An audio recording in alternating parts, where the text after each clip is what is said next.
Père Mukama, sous ton regard constamment aimant, nos deux diocèses de Nancy et Gitega avancent fraternellement depuis des années. Tout au long de ce chemin commun, nous avons appris à nous connaître mutuellement pour toujours mieux servir ton projet d'amour. Ainsi, nous grandissons ensemble avec tous ceux qui construisent au quotidien ce pont croyant entre la Lorraine et le Burundi, qui rapproche les sanctuaires de Sion et de Mugera et fait des prêtres de Gitega des visages familiers en Meurthe-et-Moselle. Dieu, rassembleur au-delà des différences, parce que nos populations respectives sont assoiffées de paix et de fraternité, et que nos terres, ici et là-bas, savent ce que souffrir veut dire, mais aussi ce que aimer veut dire. Bénis tous nos frères et sœurs du diocèse de Gitega. Mukama, hezagira abavukanyi bacu b'i Nancy. Amen.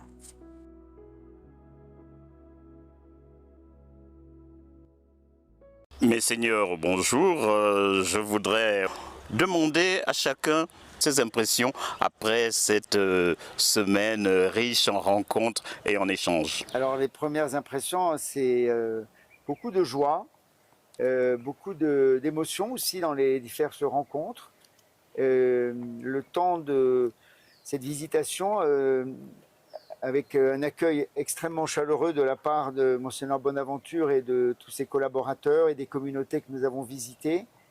Une vraie rencontre d'église à église, un vrai temps fraternel, avec la découverte de un peu ce qui bat au cœur de ce pays, le Burundi, et de cette église qui est servante ici au cœur de la société burundaise. La joie qui a animé les personnes, les communautés chrétiennes qui ont rencontré cette délégation de Nancy, la joie d'une église qui visite une autre, parce que souvent, les communautés chrétiennes entendaient parler des prêtres qui exercent leur ministère en Nancy, souvent on prie pour eux, mais cette fois-là, on voyait l'évêque, on voyait des diacres, des prêtres et des fidèles laïcs qui ont accueilli ces prêtres, et vraiment, vous l'avez même remarqué, c'était une grande joie qui se lisait sur tous les visages.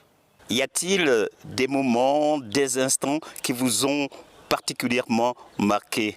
Alors moi je dirais c'est, en plus des dialogues avec Monseigneur Bonaventure, c'est la rencontre du presbytérium, où on a eu la joie de retrouver des prêtres qui avaient servi à Nancy, et puis de sentir un petit peu ces frères prêtres, et puis les séminaristes aussi que nous avons rencontrés, les grands séminaristes. Après, il y a toutes les rencontres autour de la santé, dans les hôpitaux, les écoles. Ça fait tout un ensemble, un peu une mosaïque, avec des temps gratuits, des temps de repas partagés, de prières. Les célébrations nous ont beaucoup touchés, je pense. La délégation pourrait le dire, hein. La messe de dimanche, avec ce peuple si nombreux, si fervent, si joyeux. Pour la majorité des membres de la délégation, c'était une découverte de l'Afrique et des réalités de l'Église en Afrique. Comment avez-vous perçu la manière dont ils ont vécu cette visitation? Ce qui m'a touché de la part de la délégation, c'est comment ils se sont adaptés. Et c'est comment aussi ils observaient le programme vraiment sans difficulté et vraiment marchaient au même rythme, au même diapason. Je donne l'exemple, par exemple, de la communauté ecclésiale de base que nous avons visitée. Là, ça m'a touché personnellement parce que c'était la première fois qu'une communauté chrétienne de base soit visitée par deux évêques, une grande communauté, surtout une communauté venant de Nancy. Déjà, on a l'habitude de faire nos réunions en Kirundi. Et même si c'était une communauté de base formée par des gens qui ont fait des études, vous voyez, au départ, ils étaient un peu timides de parler français. Mais je le dis parce que même après, ils ont continué à m'écrire, à dire vraiment, Monseigneur, merci pour nous avoir amenés ces visiteurs.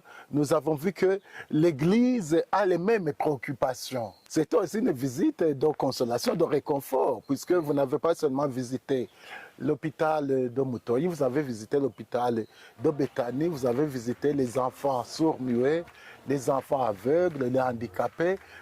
Et les membres de la délégation se sont vraiment bien adaptés à cette situation.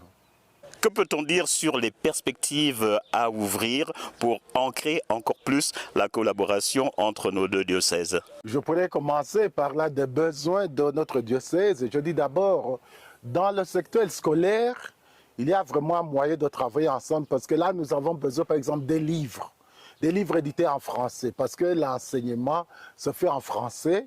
Ici, il n'y a pas beaucoup de maisons d'édition, alors qu'on a besoin de former des bibliothèques dans nos écoles. Et comme cela s'est fait même au début, je pense qu'il peut y avoir d'échanges, ou avoir des livres ou d'autres matériels disponibles là-bas pour soutenir la formation de nos élèves. Deuxièmement aussi, on a vu qu'au niveau même de la santé, dans le passé récent, il y avait moyen d'envoyer un matériel de là qui peut servir ici, matériel nécessaire. Mais aussi, moi, au niveau pastoral aussi, ce qui m'intéresse dans la construction, je pourrais dire que ici, les fidèles vraiment font des efforts pour se construire, disons, des églises et des communautés. Et là, je dois dire qu'on aurait besoin d'un soutien parce que les fidèles vraiment donnent le meilleur d'eux-mêmes. Mais le diocèse aussi a besoin d'être soutenu par ses partenaires parce que je dirais qu'il faut profiter de cette grâce et du moment où vraiment on voit que les fidèles sont très engagés dans ces activités. Ils sont fiers de réaliser, disons, leurs œuvres, leurs églises, leurs communautés. Et vous, Monseigneur, est-ce que vous voyez des pistes? Alors certainement qu'on va faire effectivement une relecture d'abord de toute la délégation, de tout ce que nous avons vécu en profondeur, une sorte de relecture à la lumière de la parole de Dieu, avec ce verset du psaume là, oui, comme il est doux, bon pour des frères d'être ensemble, il y a cette dimension de fraternité, avec sa dimension aussi de gratuité. Je pense que c'était aussi l'occasion avec Monseigneur de faire le point sur les prêtres qui sont envoyés de Gitega à Nancy, avec ce principe un petit peu d'un retour comme c'est prévu selon les conventions, après le temps de service ou d'études. Et donc ça a été l'occasion de faire le point et de poursuivre on va dire cet échange missionnaire, avec le fait que le père Guy Lescane aussi, depuis maintenant 1 an et demi, apporte sa contribution. Donc on a cette dimension un petit peu de réciprocité qu'on essaie de faire grandir. Et puis je pense qu'avec l'association 4 Horizons, puisque au moins 2 membres étaient présents, et ça va être l'occasion de faire le point, de voir comment peut-être poursuivre justement ce qui avait déjà été entamé depuis 2000 ou 2009, ça dépend des époques. Et je pense qu'on va avoir besoin de faire le point, en entendant aussi les besoins qui sont exprimés, et de rendre compte aussi, bien sûr, au presbytérium, au diocèse, de ces pistes de coopération missionnaire. Bon, moi, je dirais que cette visitation a fait ressortir dans notre Église d'abord la dimension missionnelle de l'Église. C'est un aspect qui s'est manifesté parce que quand on parle à distance, qu'on est en communion avec l'Église et d'offrande l'Église, c'est pas la même chose quand on voit une communauté. C'était une forte délégation, 15 personnes. Donc ça, c'est un premier aspect. Un deuxième aspect, c'est qu'on a vu que les membres de la délégation aussi étaient vraiment contents. C'est-à-dire, ils ont accueilli le message qui a été donné et ils étaient satisfaits, à mon avis, à ce que j'ai remarqué jusqu'à présent.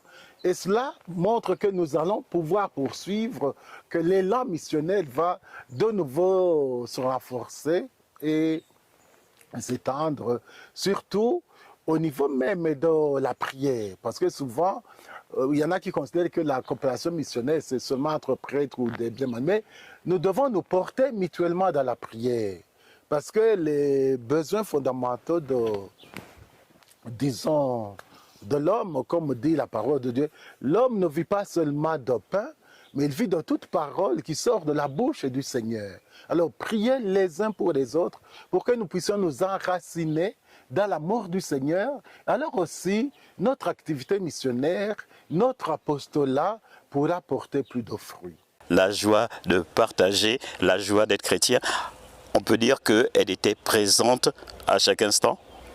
Et justement, moi j'ai été très frappé quand, justement, dans la petite communauté ecclésiale de base, nous avons écouté la parole de Dieu, et puis Monseigneur et puis aussi le curé de la paroisse qui était là ont insisté pour que cette parole justement imprègne, soit accueillie et puisse vraiment éclairer les conduites, la manière de vivre des fidèles qui font partie de cette communauté ecclésiale de base. La dimension de la prière aussi, nous l'avons senti. Monseigneur a souhaité que nous puissions aller prier avec la communauté des visitandines, et puis aussi de rendre une petite visite aux carmélites. Et je pense que tout ça, ça fait aussi partie, c'était peut-être plus discret, mais de ce soutien mutuel dans la prière. Et puis, je terminerai aussi en disant que la ferveur, la pratique assidue, y compris en semaine, des fidèles burundais, ici à Gitega, nous a donné aussi un petit coup on va dire, d'encouragement.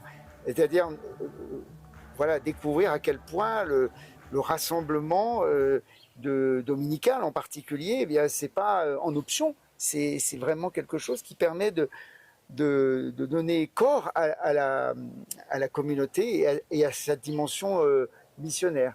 Je pense qu'il y a aussi une autre dimension missionnaire très intéressante, c'est la manière dont l'Église catholique ici, à Gitega, est vraiment servante dans la société pour le développement, pour la promotion de la personne humaine, l'attention aux plus fragiles. Et ça, je pense que ça fait partie aussi de la dimension de la mission, de toucher l'homme dans toutes ses dimensions.